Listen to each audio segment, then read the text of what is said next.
अमिताभ बच्चन जी की फिल्म है 1970 के दशक की, जिसमें जब उनकी भाभी आती हैं और या मां अगर उनको प्रसाद देगी, मैं नहीं लेता ऐसा प्रसाद, मैं नहीं मानता ऐसे भगवान को जो गरीब का पेट नहीं भर सकता, उसी फिल्म में 786 का बिल्ला उनकी जान बचाता है और उसको यूं हाथ से लगा रखते हैं। सोचिए कैसे दिमागों में चीजें भरी गई हैं। मूवीज में एक इमेज बनी हुई है कि टीका लगाए, कंठी माला पहने और धोती कुर्ता पहने व्यक्ति विलेन ही होगा, धर्माचार्य तो धूर्त होगा। इतना ही नहीं, प्रोफेसर मजाक का पार्ट होगा, पढ़ने लिखने वाला छात्र बेवकूफ होगा, वो चतुर महालिंगम होगा, और क्लास बंक करने वाला इंटेलिजेंट होगा।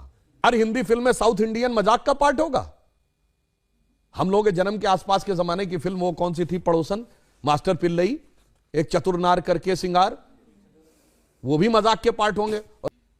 उत्तर दक्षिण में लड़ाना है। हेलो फ्रेंड्स, आज के डिबेट का टॉपिक है, एक लड़की ने सुधांशु त्रिवेदी से राम को लेकर सवाल पूछा। वहीं सुधांशु त्रिवेदी ने भी इस लड़की के सवाल का उत्तर बेहद ही अलग अंदाज में दिया। सुधांशु त्रिवेदी ने हमें इस बात से भी अवगत कराया कि फिल्मों के माध्यम से कैसे हमारी संस्कृति और धर्म को नष्ट किया जाता रहा है। साथ ही संदेश दिया, हिंदू जागो। नमस्कार सर, मेरा नाम शिखा मिश्रा है।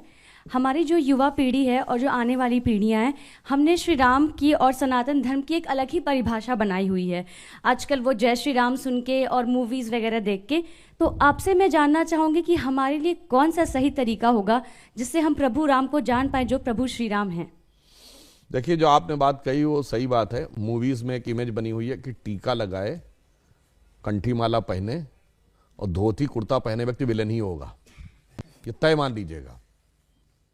और इतना ही नहीं, धर्माचार्य तो धूर्त होगा।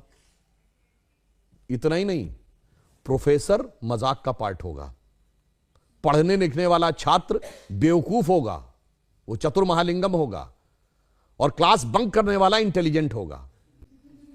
पॉकेट मारने वाला व्यक्ति जो होगा वो तो उदार होगा, क्योंकि वो चोरी करके बांट रहा होगा, ठीक। और जो बिजनेसमैन है या जो नौकरी कर रहा, वो बेवकूफ टाइप का दिखाया जाएगा, वो जिंदगी की दौड़ में पिछड़ता दिखाया जाएगा। अरे बहुत सारी चीजें दिमाग में भरी गई हैं फिल्मों में। ये बताइए, ये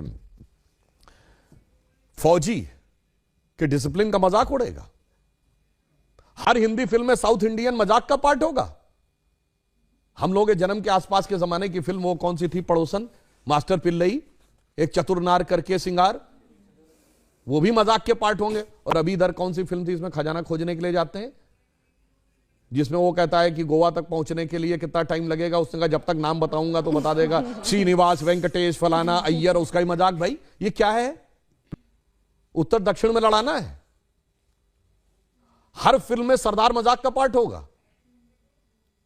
बहुत बड़ा षड्यंत्र था, ये एक लेफ्टिस्ट एजेंडा था। और इसमें मैं ये नहीं कह रहा हूं कि इस फिल्म वालों ने जान के किया है, वो तो बेचारे खुद भी नहीं जानते, उनका माइंडसेट ऐसा कि उसके टूल बन गए। तो नई पीढ़ी ने तो बहुत कुछ ऐसा ही देखा है और ये बड़े करीने से उसके दिमाग में बैठा दिया गया है। अरे भाई, हम लोग भी बच्चे थे तो ऐसी बात रहती थी, बाबा आ जाएगा, झोली बाबा पकड़ के ले जाएगा, तो मतलब वो दाढ़ी वाला बाबा ही झोली होगा। और मैं किसी के प्रति अवमानना नहीं करना चाहता, मगर एक बात बताइए, कभी किसी मौलवी को नेगेटिव रोल में दिखाया गया हो तो बताइए? इवन आतंकवाद वाली फिल्मों में भी उसको करेक्टर रोल में दिखाया जाएगा। ये सोचने की बात है।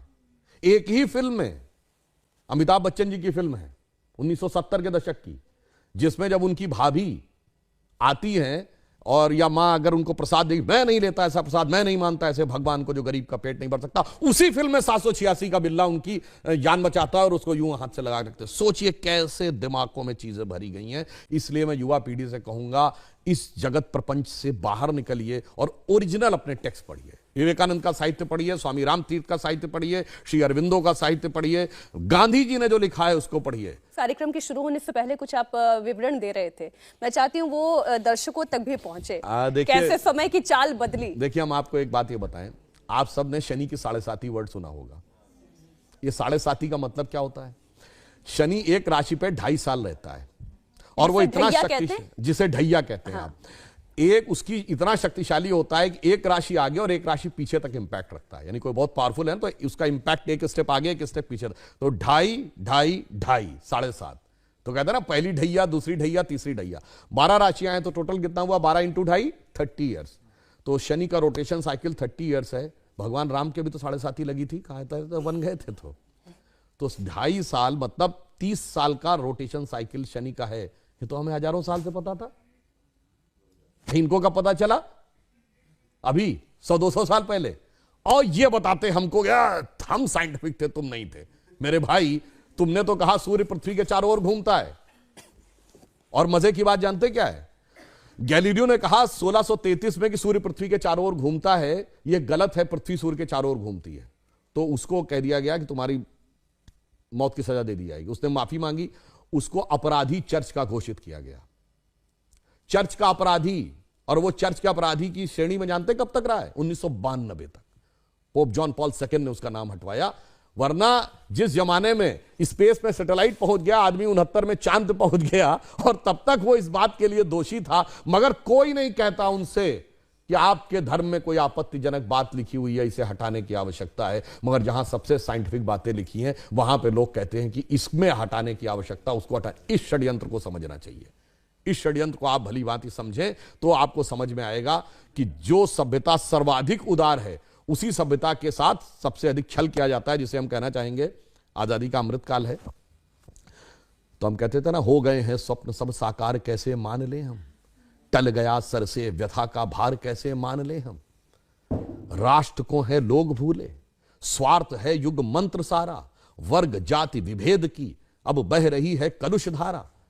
इस अमा के तिमिर को, यानी अमा अंधकार, तिमिर मतलब अंधकार, रात्रि के अंधकार को अब अरुणिमा क्या मान ले हम, टल गया सर से व्यथा का भार, कैसे मान ले हम। और आगे की लाइन सुनिए, वो महत्वपूर्ण है। वेशवाणी तत्व दर्शन दूसरों से यह सभी ले, विकृति को हम ग्रहण करते, निज प्रकृति को आज भूले।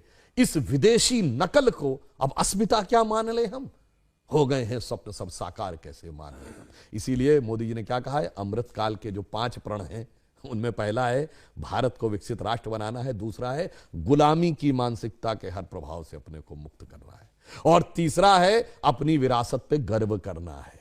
इसीलिए गुलामी की इस मानसिकता से बाहर निकलिए तो नया भारत दिखेगा, जिसके लिए हम कह सकते हैं कि स्वप्न देखा था कभी, वो आज हर धड़कन में है, और एक नया भारत बनाने का इरादा मन में है। तो दोस्तों, आज के डिबेट में आप किसके साइड खड़े थे हमें ज़रूर बताएं, और इस टॉपिक पर आपकी क्या राय है कमेंट करके बताइए, और सब्सक्राइब करें हमारा चैनल हल्ला मीटर।